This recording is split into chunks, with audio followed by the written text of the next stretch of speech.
Chickies Rock Park is located between Columbia and Marietta, and it's a popular area for local folks to visit.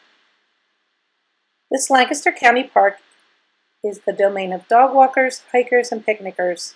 But long ago, a different world revolved around Chickies Rock, and this ghostly world still is a part of Chickies Rock lore today. The Chickies Rock Park's name is derived from the Native American word Chickesalunga, meaning place of the crayfish. It is also the name of a nearby creek. Long before there were white men in Lancaster County, the native people lived near the water around Chickies Rock. Their time on this land was cut short by the advent of white men who took over the land and drove them out. One of the oldest legends associated with Chickies Rock is the story of Lover's Leap.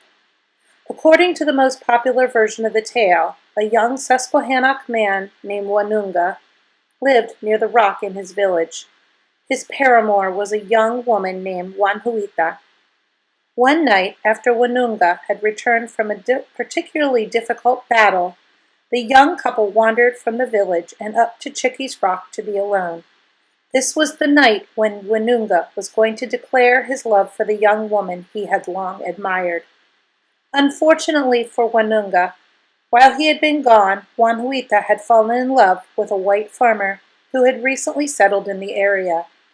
When Wanunga began to make romantic overtures, Wanhuita put him off. She told him that she no longer loved him and spoke to him about her new love. Wanunga was furious, and in the heat of passion, he attacked the young maiden. Her screams rang out through the night and were heard by her young white man who had been loitering nearby in case Wanhuita needed him.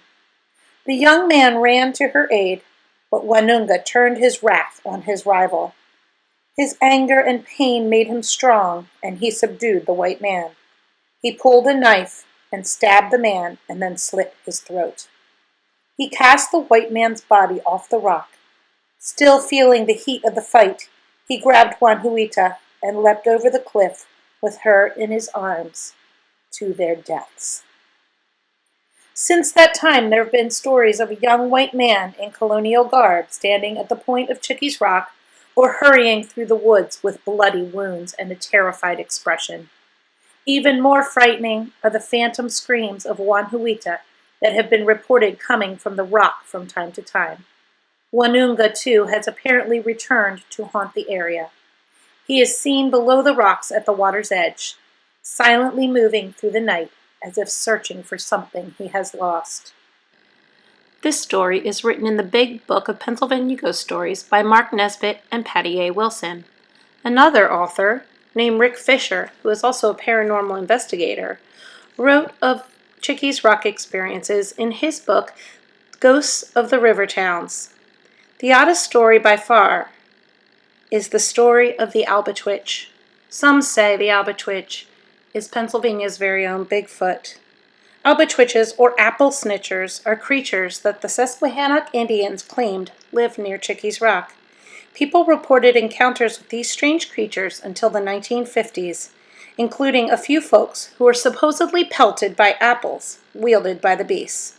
Who they were, or what they were, has never been ascertained. Let's head west out of Lancaster County back into York, crossing over the historic Wrightsville Bridge. We're heading to the Accomac Inn. The Accomac Inn was first named the Anderson's Ferry Inn, built prior to 1775. By 1864, the inn was owned by the Coyle family. By 1875, they had named it the Accomac Inn. The name is said to be a derivation of the Native American word Accomac, meaning the other side. John, his wife, and his son Johnny ran the inn. To help out with the workload, they hired a young woman named Emily Myers. Although Emily was illiterate, she was a gentle girl who behaved herself impeccably. The entire family quickly came to care for Emily, but one of them came to care for her too much. Young Johnny Coyle was a bit slow or simple, and his actions were often childish. He became taken with Emily and pursued her. Emily, for her part, refused to accept his attentions. She told him that it was not right for him to pay attention to the hired help, and she tried to cool his ardor.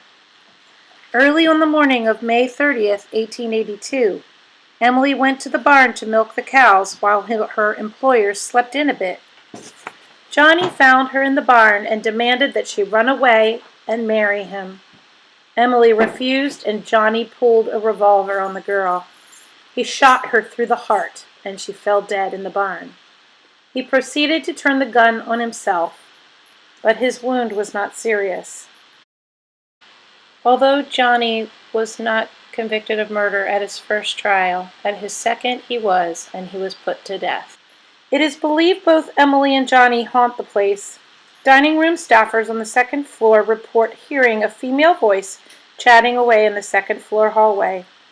Objects are moved, chairs and tables rearranged, and phantom music is heard in the building. Today, the parking lot occupies the spot where the barn once stood. It is said that this area has experienced supernatural activity too. Perhaps Johnny and Emily are still making their presence known, and those who visit the Accomac may very well find themselves part of this spirited haunting. Here I'm just exploring the property to see if my spirit app will give me anything interesting or if I see any sights. The next couple of clips are all exploring the Accomac. Let me know if you see anything suspicious.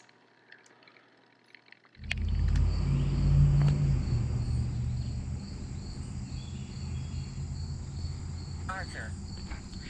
Got the name Arthur.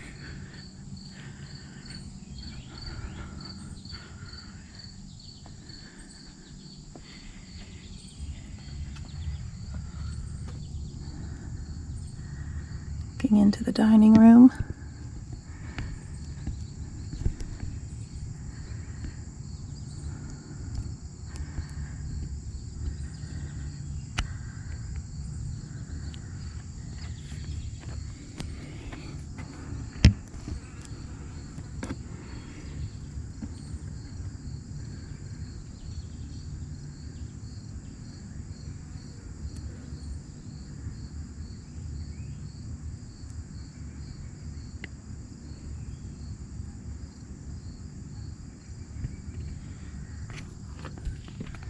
Someone's watching.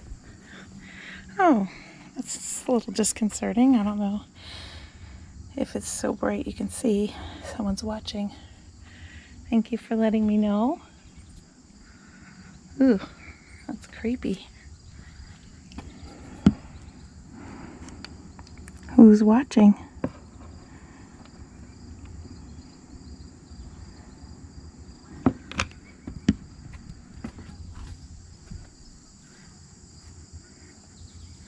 Anxiety. Yeah, I have anxiety. Screened-in porch. Yeah, I can't really see in there. And it's locked, I can't get in.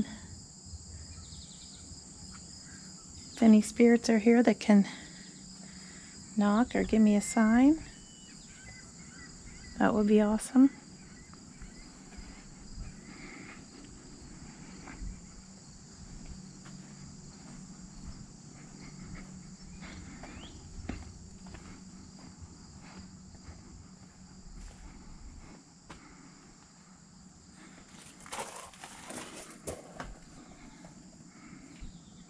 Robinson.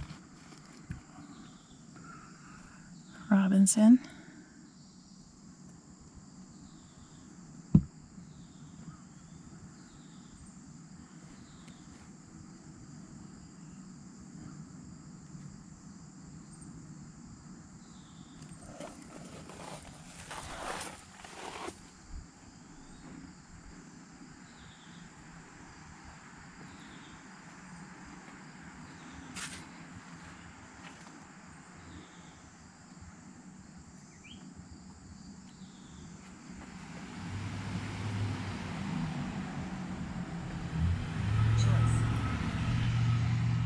Joyce.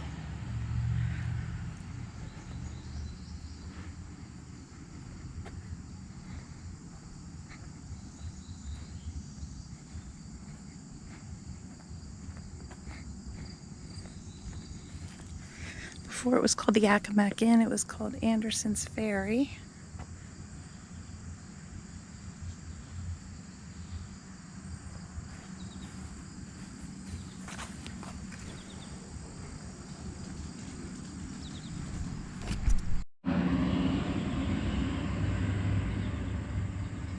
My app just said I make noises. I'm under the porch right now.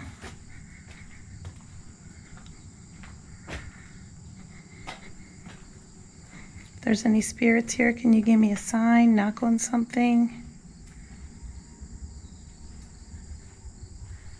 I'm sorry.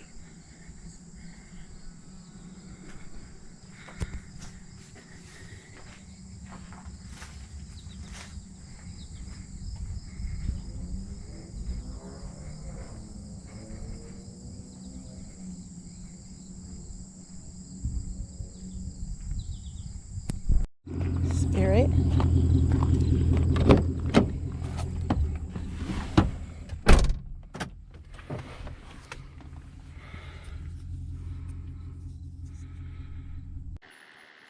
As I pulled out, my app actually said bye. Like, subscribe, and share so those albatwitches don't throw apples at your head. That would hurt. Join me next week when friends and I explore Cook Forest State Park. Bye-bye.